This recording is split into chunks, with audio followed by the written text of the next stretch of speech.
Hey, it's Tim, Pickup Truck Plus SUV Talk, and today we have some spy photos of the upcoming GMC Sierra heavy duty, and I'm also going to talk about the Chevy Silverado heavy duty coming out, 2500, 3500, 3/4 ton, 1 ton, all kind of stuff. Before we get to the video, let me do a couple housekeeping items that always comes up in the comments. Number one, I buy these spy photos from a spy photographer. That's their business. They sit around the proving grounds, they try to find different vehicles coming out. They send me these emails, I buy them, I give them to you. Secondly, I always put a logo on top of the spy photos per their request, not mine, per their request, so they can keep track of who's buying them, who's not buying them, because that's, well, their business. Number three, the reason why spy photos exist is that automakers do a lot of testing in the proving grounds, but at some point in the process, they will drive these trucks on city streets to also validate the changes. Like, do they have excessive sun glare on the new interiors, or does the grill cool as well in traffic and different circumstances, you know, when they make changes to the front fascia and stuff. And the third thing is kind of the build excitement. You know, there's a little of a cat and mouse game going on with different automakers and spy photographers, and sometimes we get some really, well, staged photos. It's kind of weird. But in this case, let me say, to get back to this news, I'm going to talk to you about the next generation, or what we can call the mildly refreshed GMC Sierra heavy duty and Chevy Silverado heavy duty. And so what we have here is we have some photos of a 1 ton. And there's a few things I want to point out. So let's go ahead and get to the photos. Okay, so let's start with this. You can see on the screen we have an interior spy photo shot. And so we can see the new 13.4 inch infotainment screen in the middle. This mirrors what you're seeing on these 1500s, right? So it looks almost identical to what the 1500 looks like, and this is going to be a 1 ton, but you're going to see the same thing happen with the Chevy Silverados as well. You'll see that the heavy duty's interior will match to some degree. There's going to be some changes, we'll get to that as well. And so as we go through these photos, and I don't actually know what the red top button with the yellow on top, the box, I think it's to, I don't know. Actually, I don't even want to say what it is. I've seen it a lot in spy photos. GM has them a lot, and I don't know what it is. So, whatever.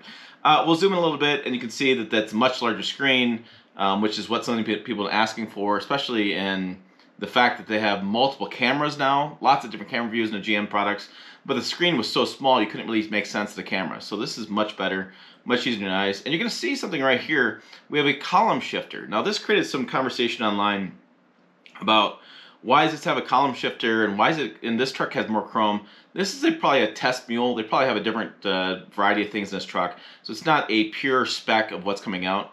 But the column shifter makes a lot of sense in 1 ton, well, I like less than a 1/4 ton for snowplow work. A lot of guys I've talked to, they really like the column shifter. It's easier to get reverse and drive and to really use that truck when you're plowing snow versus, say, a rotary shifter or a console shifter where your hand would go down onto the console. And so they really like the shifter there. And also a lot of people that tow long distances, it seems like they just like the column shifter for those reasons too. I would suspect that the higher trim level GMC Sierra Denali and the new Denali Ultimate, which is probably going to end up happening in the Silverado heavy duty, which is also going to be in the Yukon, and the Tahoe is also going to get a Z70, not Z71, but yeah, the Z71 version, a high country version. All these trucks are going to offer more and more higher trim stuff. So you're going to see an AT4 Ultimate in the Yukon, probably Denali Ultimate, and that's just more and more luxury in these heavy duty trucks. GMC Sierra, I hate to go off on a tangent here, but the GMC Sierra, the majority of the customers who buy this truck buy the Denali. It's like in the heavy duty space, I think it's like 60 to 70% of all GMC Sierra heavy duty sales are Denalis. That means people are coming to GMC to spend 80, 90, and then new Denali Ultimate $100,000 on these trucks because, well, they have the money, they're going to tow long distances, they want the comfort. It's RV driving. It's me, mom, and papa going to visit the grandkids, and why not driving luxury? They have, you know, work your life to get in that point in your life, and there you are. So again, we have the interior. You can see the chrome around the steering wheel. The steering wheel likely won't change at all. The big change is going to be the interior. It's going to be that dash.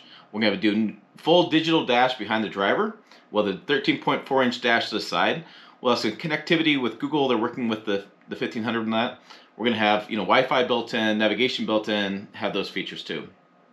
And so as we come around, we can see we have the grab handles today. That's going to be, I think, going to be a staple for all GM trucks for a long time. It's nice to grab the grab handle be honest with you, rather than steering wheel. Some brands have told me to do. I just can't get over driving the steering wheel. So we'll come around one more time, and then we can see the outside. So, you know, we have black and camouflage in this. We have a black truck, we have chrome all the way around, which is interesting. So this is where things get weird, right? So we have a column shifter, we have chrome.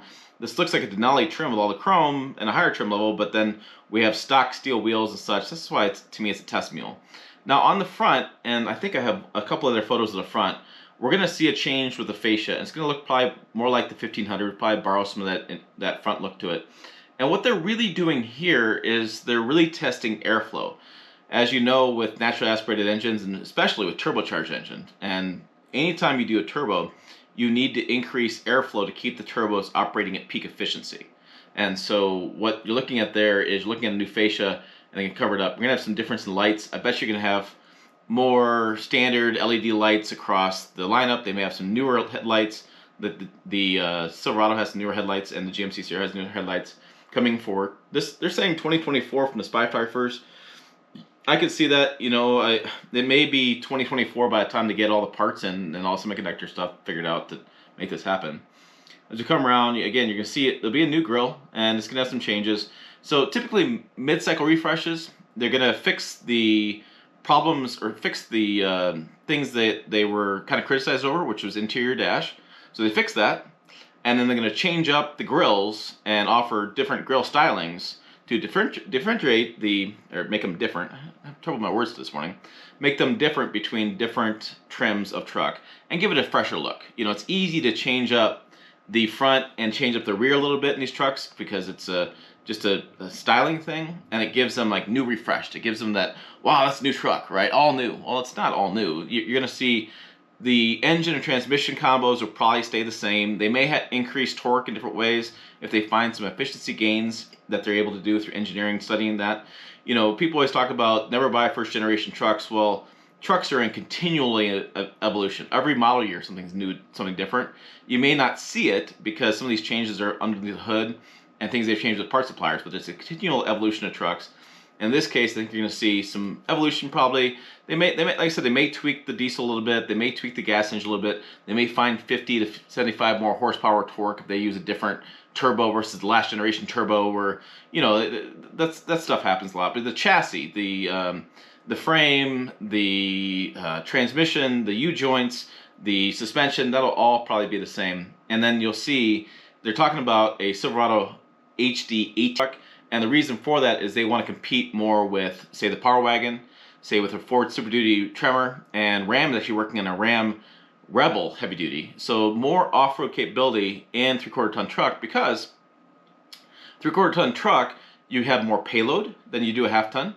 You don't suffer any emissions restrictions in heavy duty trucks because you're over 8,500 pounds of GVWR.